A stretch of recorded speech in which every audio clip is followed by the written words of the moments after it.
Hi guys, so for today we are going to go through all of the attachments that I have given you, and there's one that is just a simple tree, and it's based on the concept of drawing the letter Y and adding the letter Y to another letter Y until you've built up a full tree.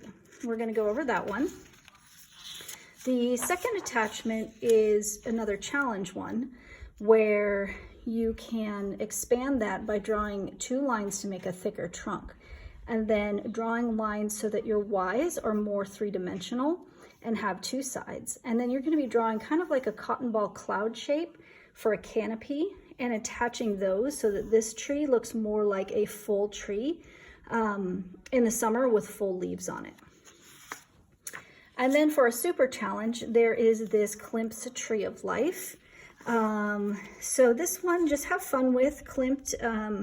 Gustav Klimt was a popular kind of abstract artist. He liked to bring a lot of metallics and shapes and geometric shapes into his paintings. So this will kind of extend the concept, but keep it a little bit more abstract. He loved flows and curls. So you can see here how you're changing the tree trunk and the branches into more curls. And then you're also adding detailing in the way of geometric shapes and half circles and kind of these mushroom shapes and flowers. So this might be one that you want to try yourself as well. 4th and 5th graders, you might recognize this, a painting we did in gold last fall. And then we are going to be working now on this lesson. So I just made a printout to kind of go over the definitions of some of the terms that we're going to be talking about for foreground, middle ground, and background. And we're going to be drawing this picture right here. So you can kind of choose the tree that you want to use, either the basic tree here or the more detailed tree here. Those two would be perfect for this lesson. And then we'll do that in just a minute. And then for 3rd, 4th, and 5th graders, we're going to be doing a live draw along with this perspective drawing of mountains in the distance with a road. So if you want to join me at your time, I will send your teachers the meet and we can do a live draw along with that. So let's get started on this lesson here. We are going to talk about foreground, middle ground, and background. The first thing that we're going to do is create a horizon line on our paper. So I find the middle of the paper with my finger, and then I'll draw a horizon line straight across. And remember, this is nature, so it doesn't have to be perfectly straight. And that will just kind of give you your sky and your ground. So horizon line is where the sky meets the earth, and that will be our defining line. Then what we're going to do is I'm going to start with this one right here just to kind of do our sample together because it's the most simplistic tree. We're going to draw 3 trees.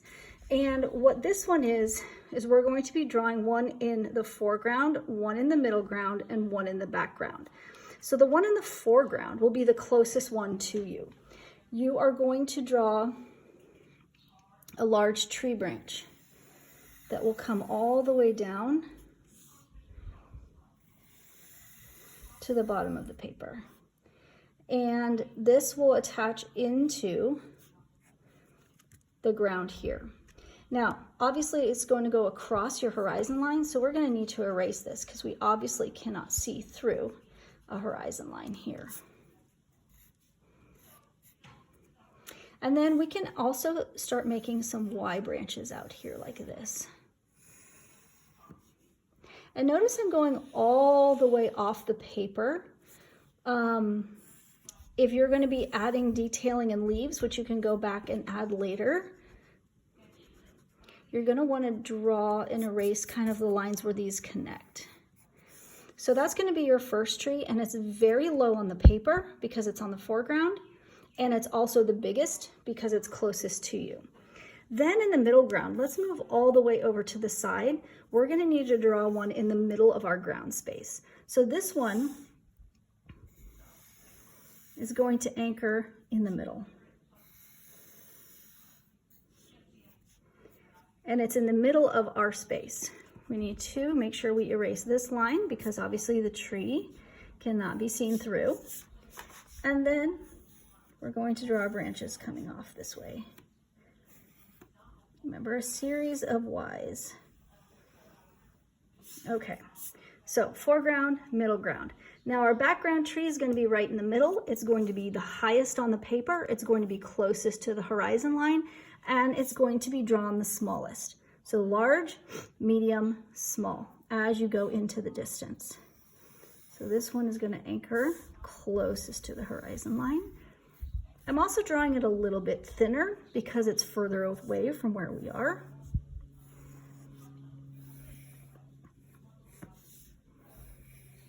Now you'll notice that I'm drawing these branches going behind. So I'm picking up my pencil to show that this one is in front. So you don't see this continuation of this branch behind those. So now that you have your 3 trees, you can go ahead and, this is really good for marker or crayon. I'm going to use crayon because I think that the texture of a crayon or an oil pastel is really good for this project because it kind of has the look of wood because it's rough. And you can draw a big amount of space, cover a large amount of space with your crayon. I think markers sometimes get a little bit fine. So go ahead and fill in your tree with your crayon. And at this point, if you want to add some more branches, you can. If you want to add a canopy of leaves, you can. If you want to add individual leaves, you can do that too. But the detailing on this is just, the specifics are to make sure that you have different ranges of trees, different sizes, and in different spots on the paper. So it'd be very easy then, after you've colored all this, to go ahead and create a green grass, a blue sky. If you're going to do the sky, you might want to add some leaves first, and then you can color around it. So you can do this kind of tree with individual leaves, or you can go ahead and do the big sweeping canopy like a cotton ball around the branches that you've selected. So that's this lesson, and I will see you guys next week with our next set. Have a good week, guys. See you later. Bye-bye.